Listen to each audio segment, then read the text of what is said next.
Hello दोस्तों, ocean gate company की Titan submarine ने अपना सफ़र कनाडा के सेंट जॉन पोर्ट से शुरू किया। जिस लोकेशन से इसको ओशन के अंदर डाइव करना था वो सेंट जॉन पोर्ट से 700 किलोमीटर दूर नॉर्थ अटलांटिक ओशन में है और इसी पॉइंट पर ठंडे पानी के नीचे ओशन की गहराइयों में टाइटैनिक शिप भी है जो कि 100 साल पहले 1912 में डूबा था। इसको देखने के लिए 5 अरबपतियों ने लगभग 2-2 करोड़ से ज़्यादा देकर ओशन गेट की सबमरीन में बैठकर नीचे गए थे। उन 5 अरबपतियों में सबसे पहला नाम आता है ओशन गेट के सीईओ स्टॉकटन रश और उनके साथ थे ब्रिटिश अरबपति हैमिश हार्डिंग। इन्होंने जेफ बेजोस के साथ स्पेस में भी ट्रैवल किया था और इनके साथ थे पॉल हेनरी। इन्होंने पहले भी टाइटन में विज़िट किया था। ये शिप रैक के एक्सपर्ट थे और इनको टाइटन में बिखरे हुए पार्ट्स की काफ़ी जानकारी थी। और आखिर में पाकिस्तान के अरबपति शहजादा दाऊद और उनके बेटे सुलेमान इसी सबमरीन में मौजूद थे।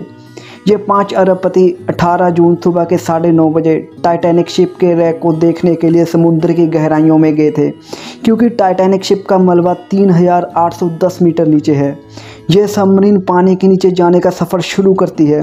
इस सबमरीन को सिर्फ 2 घंटे का समय लगेगा 3810 मीटर नीचे पहुंचने में। हर 15 मिनट के इंटरवल पे यह सबमरीन सिग्नल भेजती है ऊपर मौजूद एक जहाज पोलर प्रिंस को।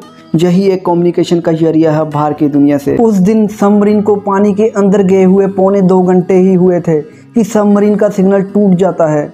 इस सबमरीन को करीब 4:30 बजे तक अपना सफ़र पूरा करके ऊपर आ जाना था, लेकिन इसका कुछ पता नहीं चलता। शाम को 7:30 बजे पोलर जहाज में जो टीम थी वो डिसाइड करती है कि वो यूएस कोस्ट गार्ड को इन्फॉर्म करेगी।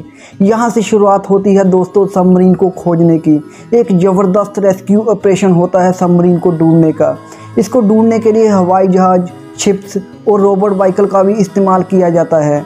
हर एक के दिमाग में सिर्फ एक ही सवाल था कि हम इनको 96 घंटों में कैसे ढूंढेंगे, क्योंकि सबमरीन में सिर्फ 96 घंटे की ही ऑक्सीजन थी। सब हैरान परेशान थे कि सबमरीन के साथ क्या हुआ होगा और सब दुआ कर रहे थे कि 5 अरबपति सुरक्षित हो। आपको सबमरीन के बारे में बताऊं तो जो इसका दरवाज़ा था उसको अंदर बैठे पैसेंजर चाहकर भी नहीं खोल सकते थे, क्योंकि इस दरवाजे को सिर्फ बाहर से ही खोला जा सकता था और ये दरवाज़ा बाहर से ही बंद होता था। ऊपर से जो सर्च एरिया था वो भी 25,000 किलोमीटर बड़ा था।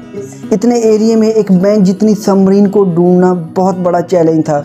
और दूसरा, इसकी गहराई थी 3800 मीटर। फिर भी रेस्क्यू टीम ने हार नहीं मानी, अपनी जी जान लगा दी। शुरुआत में 2 अमेरिकन एयरक्राफ्ट और 2 कैनेडियन एयरक्राफ्ट ने सर्च ऑपरेशन शुरू किया। इन जहाज़ों में सोनार को डिप्लॉयड किया गया जिससे कि ये पानी के अंदर का भी सिग्नल डिटेक्ट कर सके। सरफेस पे इन 3 जहाज़ों ने सर्च ऑपरेशन शुरू किया। जैसे जैसे टाइम बीत रहा था कुछ और शिप्स को भी सर्च ऑपरेशन के लिए बुलाया गया। इसके बाद रिमोट ऑपरेटेड व्हीकल का भी इस्तेमाल किया गया। ये बेसिकली रोबोट टाइप व्हीकल होते हैं जिसको ROV भी कहा जाता है, जिसके अंदर कोई बैठता नहीं है, लेकिन ये पानी के अंदर डुबकी लगा के चीज़ों को ढूंढ सकते हैं और इन्हें पानी के बाहर से ही कंट्रोल किया जा सकता है। 3 रिमोट कंट्रोल व्हीकल इसकी खोज कर रहे थे। 3 दिन सर्च ऑपरेशन चलने के बाद कैनेडियन एयरक्राफ्ट का सोनार कुछ बैंकिंग नॉइसेस सुनता है। आधे घंटे के इंटरवल में कुछ आवाज़ें सुनाई देती हैं जैसे कोई दरवाज़ा मार रहा है। बाद में यूएस कोस्ट गार्ड को भी ये आवाज़ें सुनाई देती है। फाइनली 22 जून को जाकर रिमोट कंट्रोल व्हीकल को कुछ मलबा दिखाई देता है टाइटैनिक शिप से करीब 490 मीटर दूर। इसे देखते ही ये कन्फर्म हो जाता है कि सबमरीन टूटकर चकनाचूर हो गई है। जो पैसेंजर इसके अंदर बैठे थे वो अपनी जान खो चुके हैं। बाकी खोज करने के बाद 5 डिवाइसेस के पीस निकलते हैं। उसी दिन यूएस कोस्ट गार्ड की तरफ से प्रेस कॉन्फ्रेंस की जाती है। उसमें ये इन्फॉर्मेशन दी जाती है कि उन्होंने जो बैंकिंग नॉइसेस सुनी थी उसका इस टाइटन सबमरीन से कोई कनेक्शन नहीं था। एक्चुअली में टाइटन सबमरीन पर पानी का इतना ज़्यादा प्रेशर था कि वो पानी के प्रेशर को झेल नहीं पाई और एकदम से सिकुड़ गई।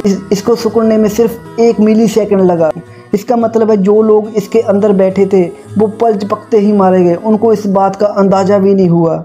सवाल यह उठता है कि क्या कारण था कि सबमरीन एक झटके में ख़त्म हो गई। असल में जो टाइटैनिक की बॉडी थी वो कार्बन फाइबर की बनी हुई थी, लेकिन आमतौर पर जो सबमरीन बनाई जाती है वो स्टील, टाइटेनियम और एल्युमिनियम की बनाई जाती है। टाइटन का ये कार्बन फाइबर का डिज़ाइन एक्सपेरिमेंटल डिज़ाइन था।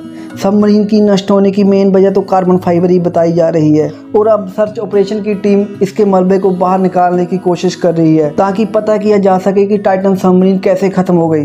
तो दोस्तों, आपको मेरी वीडियो अच्छी लगे तो चैनल को सब्सक्राइब करें, लाइक करें, शेयर करें। मिलते हैं नई जानकारी के साथ अगले वीडियो में। तब तक के लिए धन्यवाद।